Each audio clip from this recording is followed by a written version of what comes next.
আল্লাহ রাব্বুল আলামিন বলেন, লা ইয়ানালাল্লাহু লাহুমুহা ওয়ালা দিমাউহা ওয়ালাকিন ইয়ানালাহু তাকওয়া মিনকুম।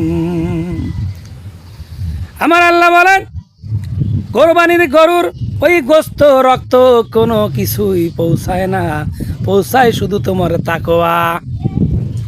তার মানে আল্লাহ রাব্বুল আলামিন বলতেছেন, তোমাদের যে খাঁটি দিলের মনোভাব থেকে তোমরা কোরবানি করবা, আল্লাহ রাস্তায় কোরবানি করবা, ওটাই শুধু আমি দেখি, আর কিছুই নয়।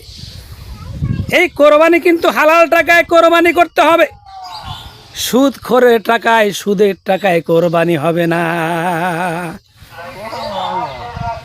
একবার যে ব্যক্তি সুদ খায়, ওই ব্যক্তি মায়ের সঙ্গে জেনা করার মতো পাপে লিপ্ত হয়ে যায়। এই সুদের মধ্যে পাপ হলো ৭০টা, তার মধ্যে সবচাইতে ছোট পাপ হলো আপন মায়ের সঙ্গে জেনা করা।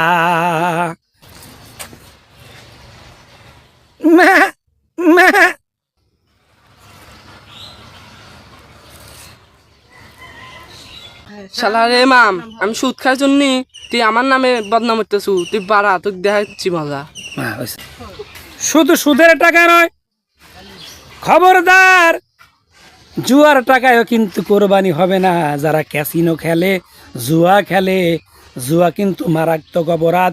এই জুয়াখোরেরা দেশের শত্রু, দশের শত্রু, সমাজের শত্রু।